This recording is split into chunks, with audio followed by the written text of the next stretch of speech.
Professor Leonor Parreira, Secretary of State of Science, Professor Günter, President of ALLEA, dear colleagues, ladies and gentlemen. On the occasion of the 16th ALLEA General Assembly, it's for me, as President of the Academy of Sciences of Lisbon, an honor and a pleasure to receive among us the delegates of all countries, members of ALLEA that could be with us. I welcome all of you, and I hope you feel at home in our country and could have two good days of work.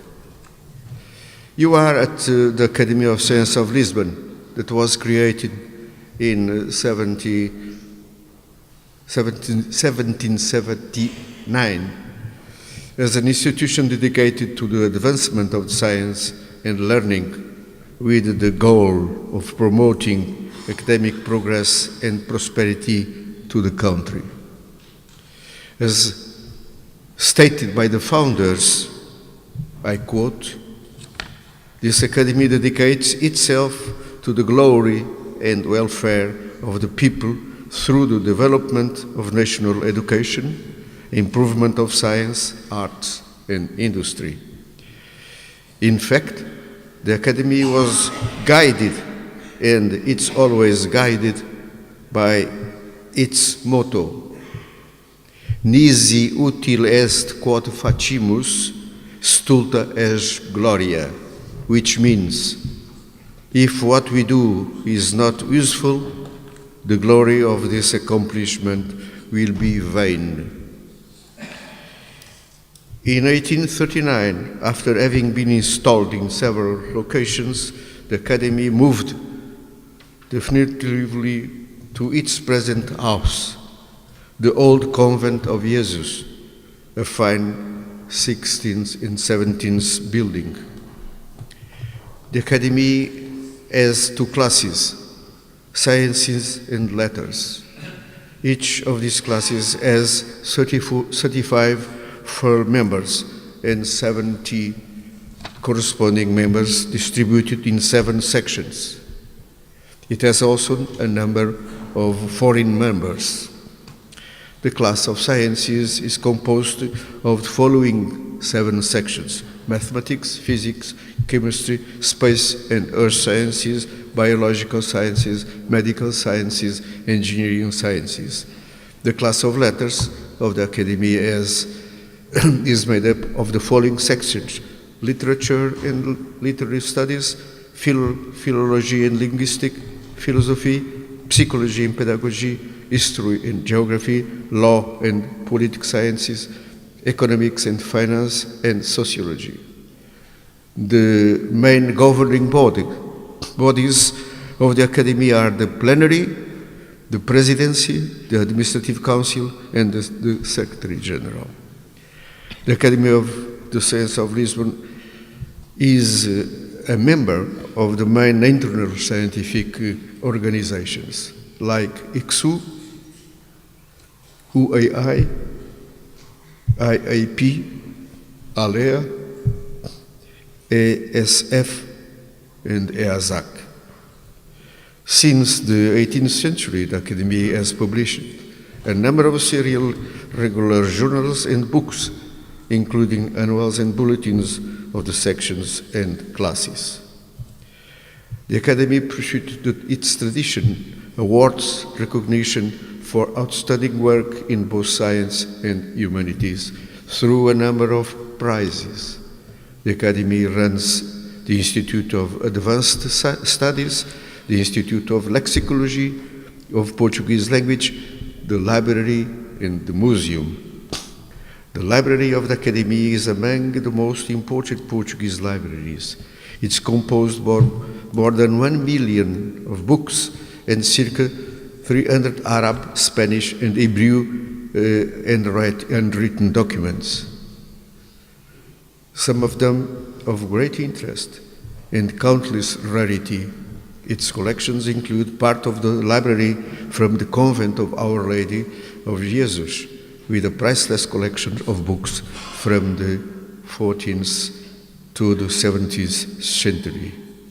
Here they are among us, some of them. The Academy houses a museum with several sections, namely natural history, physics, and ethnography. It also has a portrait gallery and a fine collections of coins, pieces of china, and historic standards of weights and measures. A relevant section of the museum is the Minense Gallery. It displays an outstanding collection of scientific instruments from the old ALLEA, the Física, founded by the friar José Main, a founding member of the Academy. The Academy seeks to contribute towards building a society of knowledge, while also aiming at increasing the Portuguese participation in the global world of knowledge. It functions as an advisor of the Portuguese government in issues concerning linguistics, in conjunction with the Brazilian Academy of Letters and with academies of Portuguese-speaking countries and the foreign Portuguese centers. Throughout the year, the Academy is actively engaged in national and international scientific meetings, conferences, and seminars, preparing and disseminating scientific publications and awarding scientific prizes, among other activities. The Academy aims to contribute to the development of science and culture in Portugal. To this end, the Academy has an Institute of High Studies, opening its academic initiative to society in general by inviting high-standard speakers outside of the Academy to present their works at conferences and participate in seminars. Within the framework of the Institute of High Studies, the Academy oversees the Institute of the Elder, in which throughout the year, from October to June, conferences in scientific and cultural matters are organized with free admission participants. Furthermore, the Academy promotes the interaction with young scientists under the frame of the Young Scientist Seminar, electing top scientists aged from 25 to 40 years old, with the main goal of promoting the exchange of knowledge in a transparency way. Here you have a short presentation of our Academy you have the occasion to visit. So once more, I welcome you. Thank you.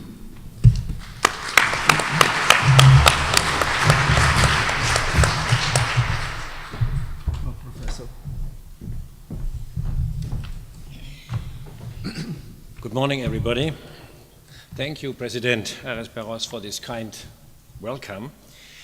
Dear Secretary of State Parreira, dear ALLEA delegates, ladies and gentlemen, esteemed faculty of today's symposium. In the name of the European Federation of Academies of Sciences and Humanities, ALLEA, I warmly welcome you to this year's General Assembly. We are most grateful to our host, the Academy of Sciences of Lisbon, and especially to the previous speaker and president of this academy, Professor Aires-Barros, as well as to Professor Salome Pais, its General Secretary. And before mentioning anything else, I would like to thank all the staff of this academy who helped in preparing and organizing today's event. I think the venue we are being here could not be more spectacular. At the outset, I would like to say a few words about what ALLEA stands for. ALLEA, in 2015, brings together almost 60 academies from over 40 countries. These figures clearly underscore two important aspects of ALLEA's membership structure. First, it goes beyond the political understanding of Europe as the European Union and instead follows the geographic rationale of the Council of Europe. Member academies are thus based in EU and non-EU countries and makes us hence especially suited and suitable for science diplomacy in a growing Europe. Second, it reflects that academy systems are historically grown and differ remarkably from one country to the other. ALLEA's membership is therefore not limited to one national academy per country, but includes national umbrella organizations of academies, or in some cases up to 4 academies from one country. I'm especially pleased to note that only within the last 2 years ALLEA has grown by 5 new full members and 1 new associate member. And allow me to reiterate one further aspect which is crucial for ALLEA membership. Our academies cover all scientific disciplines, the natural and life sciences, as well as social sciences, humanities, and arts. We thus follow an inclusive, interdisciplinary approach in the spirit of Leibniz and with an understanding of science in the meaning of the Latin word scientia, which encompasses all sorts of knowledge and also finds its expression in the German term Wissenschaft. Ladies and gentlemen, today's topic is a very broad topic indeed. Science and research in Europe, past, present, and future. However, together with our colleagues here in Lisbon, we found that it is the right time and the right place to reflect on the state of affairs for doing science and research in Europe, 15 years after the Lisbon Agenda was formulated, thus the subtitle of our symposium. We know that many aspects of the Lisbon Agenda have not yet been realized and thus remain present in the current Europe 2020 strategy. So today, let's take stock of what has been achieved, what remains unfinished, and what is needed now in order to truly achieve a knowledge-based economy and society in Europe. For ALLEA, today's topic is of highest relevance in at least 2 ways. Our academies and its fellows, as part of the scientific communities in Europe, are dependent on the conditions for science and research in Europe. Hence, we are, to put it in economic terms, part of the demand side of the scientific market. On the other hand, we are providers of advice and recommendations regarding these very conditions that can benefit or hinder our work and activities. Thus, we are also part of the supply side. What we as ALLEA in this regard try to help with and provide is set out in our mission: to secure conditions that respect autonomy for scientists and researchers and for scientific institutions, to foster excellence and high ethical standards in the conduct of research, as well as multidisciplinary approaches in all scientific endeavors, to provide impartial scientific advice to decision makers and stakeholders in the science policy arena, to help securing the preservation, protection, and interpretation of the European cultural heritage, and finally, to contribute to the improvement of the framework conditions under which science and scholarship can flourish in Europe and beyond. This latter objective will be in the focus of today's discussions. Under which conditions is research being done in Europe? And the second question could be, how can ALLEA and the European academies together contribute to the discourse on these framework conditions? To this end, and as a stimulus for today's and further discussions, with the help of today's speakers, we have prepared a joint declaration. Let's see if it works. A joint, where is it? Of the European academies, which will be presented later today when closing the symposium. You can see the document here on the projection on the left side. The context of the declaration can, of course, be found in its title, 15 Years of Lisbon Agenda. It is obvious that the Lisbon Agenda and the success of the Europe 2020 strategy's efforts towards creating a European research area have, to an extent, been successful.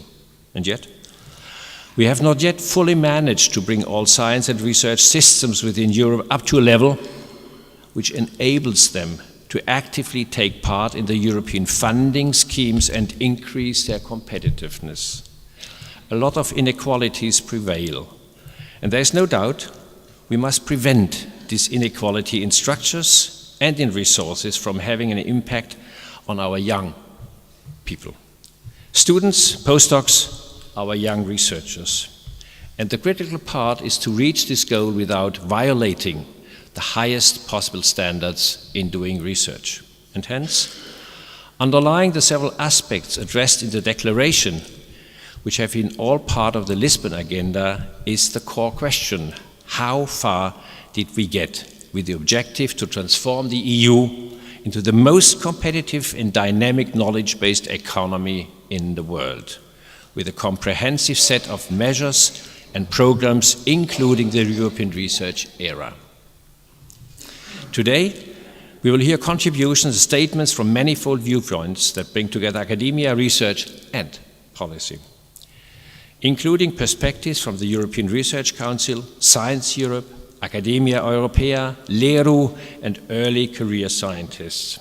The contributions will generally comprise the European scope and in some cases focus on the national experiences in Portugal as host country of this year's General Assembly and as a country that, as the statistics show, on the one hand has achieved quite some progress in terms of innovation so far, while on the other hand big challenges for the science and research system remain. A few days ago, another roadmap on the European research area has been published by the European Research Area and Innovation Committee, which lists a set of priorities that still need to be further addressed and implemented, such as an open labor market for European researchers, more effective national research systems, among other postulates. In this context, I would like to point to three aspects that, in my view, are central and at the core of our discussions today. First, one aspect is, would it be advisable and helpful if the substantial structural funds which we have in Europe were even more open to science and research infrastructures as well, in order to help those countries that strive hard to create highly competitive science systems prosper? The second question is, what can we do better in order to secure a prosperous future for our young people, our young researchers? Is the European labor market the solution or one solution among others? And number three, how do we approach President Juncker's plan to create the European Fund for Strategic Investment, EFSI, which would mean a substantial cut to the funds agreed for the Horizon 2020 program? ALLEA and many others have written letters to President Juncker and the Commission with a request to reconsider the proposal and to leave the funds for Horizon 2020 untouched. The issue here is not that we are not aware of the need for a program with the overall function and aims that the EFSI strives for. This is not the issue. Rather, the problem is how we can better integrate science-based ideas into the EFSI program itself and ensure that the funds used in the EFSI are to some extent channeled back to the science sector in order to help the economic problems.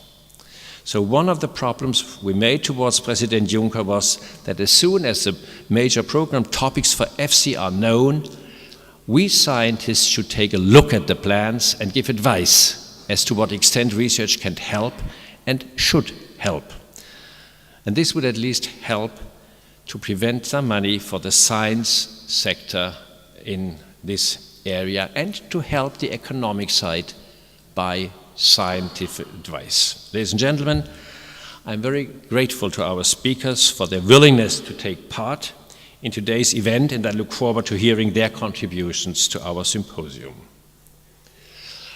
Now I would like to introduce Professor Leonor Parreira, Secretary of State for Science in Portugal, to whom we are very grateful for accepting our invitation to speak to us today.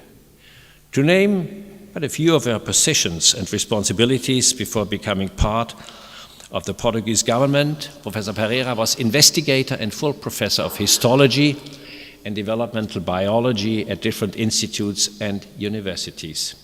She is a specialist in clinical hematology and author of many scientific publications in national and international journals. Professor Parreira was pro-rector of the University of Lisbon and a member of numerous pedagogical and scientific councils.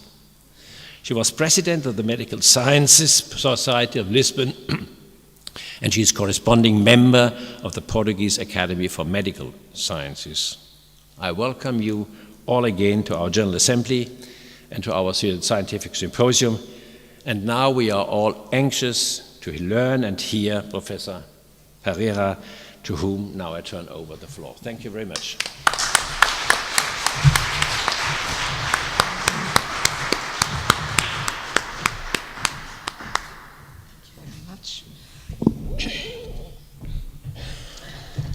Professor, I'm a little bit with the cold, I would say, not contagious, I hope. Professor Luís Barros, President of the Academy of Science of Lisbon, Professor Günter Stock, President of ALLEA, thank you so much for your kind introduction. All the distinguished ALLEA delegates present here today, all the professors, the distinguished audience and speakers.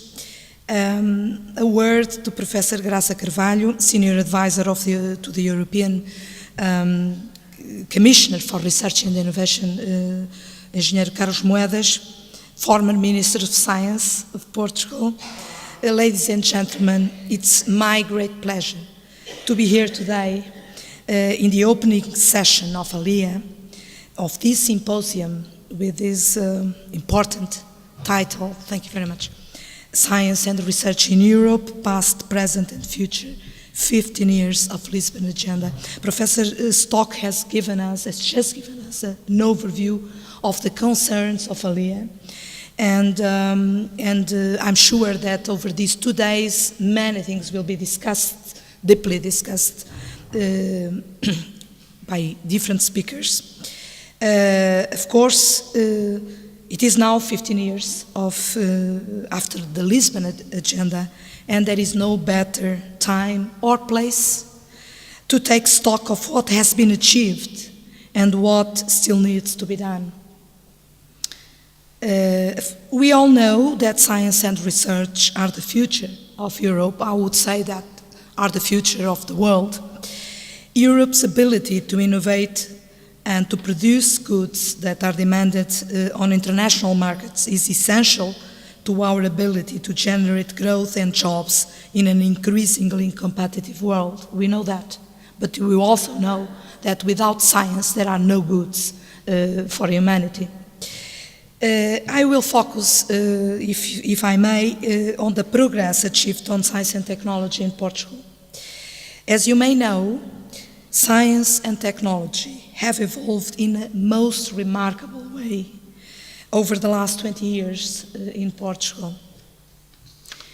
Very underdeveloped until late 1980s, science and technology became a consensual priority for successive governments, regardless of their political affiliation, since the country's admission to the European community at the time in 1986. I couldn't possibly miss this opportunity to pay a tribute to a great politician that ran science in Portugal for almost 12 years as Minister of Science, Professor Mariano Gago, that left us a few days ago after a prolonged illness, and that was a major contributor for the establishment and the construction of our national science and technology system. Over the years, the public perception of science in Portugal increased, and I think that I can say that science in Portugal, for people, is a reason for national pride, probably one of the reasons for national pride. Just to give you a general view of this evolution, I will mention just a few indicators. The overall expenditure of Portugal in R&D has grown 25-fold since 1986. Of course, the financial crisis was a major problem for Portugal. R&D expenditures start to decrease in 2010 with the initiation of the financial crisis in Portugal. And as you know, in 2011, the country was near bankruptcy. Very bad news for all of us, for all reasons that can be understood, but a special concern came to the science and technology system. In the last 3 years, during this period of financial assistance to Portugal, we managed to maintain the budget for our national science foundation for science and technology, and between 400 million euros and 500 million euros per year. So, and due to a more efficient budget implementation, actually, as far as I know, Portugal was the only country under financial assistance that managed to increase money that is transferred to the science and technology system. However, we know that all this evolution of the system over the years has been so far mostly dependent on public money. In the last 6 or 7 years, to give you an idea, nearly 2% of the total state budget has been allocated in Portugal to R&D, a value that is well above the European average of 1.4%. From the perspective of the public investment, building a modern and international science and technology system in 2 decades has not been an easy challenge. But we succeeded, and the returns are worth mentioning. For example, since 1986, the number of full-time equivalent researchers has grown nearly 9-fold. In 2012, Portugal was the 4th country in Europe in the number of FTE researchers per 1,000 workforce. A sustained investment in doctoral education resulted in an 11-fold increase in the number of new doctorates per year.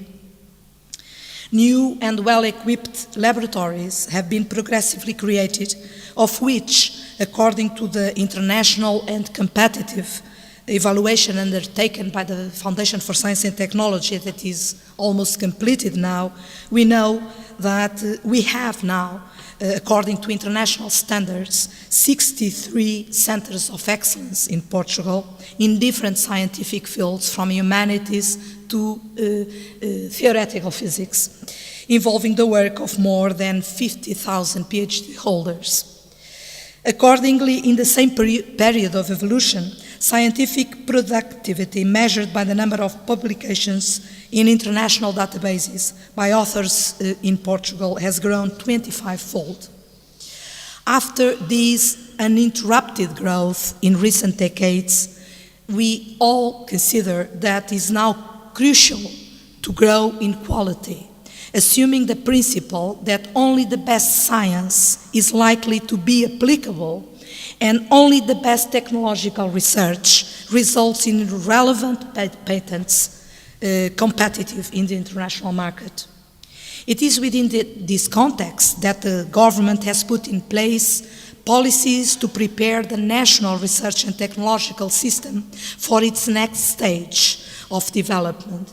We are determined to increase the quality density of the system by promoting excellence at all levels, quality of individuals, excellence in research, institutional differentiation, increase knowledge transfer, continue internationalization, and increase private investment in R&D, one of our main problems in Portugal. The Programme for Science and Technology is of course aligned with Europe's 2020 growth strategy, particularly smart growth, and aims at fostering a stronger integration of the Portuguese science and technology system in the European research area. We are determined to improve quality and the effectiveness of national R&D system. We promote and continue to promote transnational cooperation and competition. Portugal has actively participated in several European instruments, many of them in line with our national topics in terms of strategy. Portugal is and continues to be a member of most of the major scientific and technological European organizations, and approved recently, last year, the first national map of R&D infrastructures, 14 infrastructures, more than half of which are aligned with S3 roadmap in Europe. The competitiveness in European research programs increased significantly, especially in 2012 and 2013. To give you the numbers, 42% of all the funds that were captured by Portugal during the between 2007 and 2013 came, 42% of these funds, the total funds, came in 2012 and 2013. This trend continued in 2014. In Horizon 2020 calls, we have captured around 134 million euros so far, which represents 1.87% of the available budget, well above the average of FP7 that was 1.70%. This shows that Portugal is no longer, as it was between 2007 and 2013, a net contributor to the framework program. Measures were implemented to promote an open labour market for researchers. In 2012, a new program was initiated to financially support high-quality PhD programs selected through rigorous competitive evaluation by international panels. Some of these programs provide education in business environments through the establishment of consortia of companies with university and research centres. Important fiscal incentives were introduced in 2013 to foster R&D and employment of doctorates in the business sector. Except as regards to the presence of women in leadership positions in higher education institutions, which are still rare, Portugal is fine in terms of gender equality. We have more women now in research than men, but not in top positions. As for optimal circulation and transfer of scientific knowledge, there is a specific policy of open access that was launched by Foundation of Science and Technology since May 2014, and 4 national repositories were consolidated and created for open access to publication by the National Research and Innovation System. International cooperation, of course, is a major priority. It was reinforced, namely with the USA, China, Portuguese-speaking countries, South American, Middle East, and North African countries over the last 3 years. However, despite the progress, Portugal has not yet fully matched its R&D potential to the economy. R&D expenditure by the business sector is decreasing since the beginning of the global financial crisis in 2008, still remaining below 50% of the total national expenditure. Companies hire few PhDs. Only 2.6% of the PhD population in Portugal is in companies. The EU average is 30%. The percentage of researchers in the business sector is 24%, well below the European average of 46%. Low levels of patents are a reality. We are in the 19th position per 1,000 inhabitants in Europe. Not enough knowledge is transferred to companies. We are in 23rd position in terms of licensing and patent revenue as a percentage of GDP. Therefore, we have to be committed to implement measures that will encourage the business sector to act as the main or a major national R&D engine, to create conditions that will encourage innovation and knowledge transfer to the productive sector, as well as direct the national R&D efforts towards original and cutting-edge scientific questions of greater relevance for society. Our science is growing, our technology increasingly developing, our research institutions are mature and robust. Many of our researchers are working in major international programs. But as a country, of course, we need more, we want more, and we know then we can do better, and to do better, we want the best. Our goal is scientific excellence. Only through scientific excellence we will be able to better compete internationally in the whole research and innovation cycle. And that is why we welcome all instruments that Horizon 2020 and structural funds are putting at our reach for strengthening our research and innovation capacity towards excellence. Thank you very much. I wish you all a very pleasant stay in Lisbon. Thank you.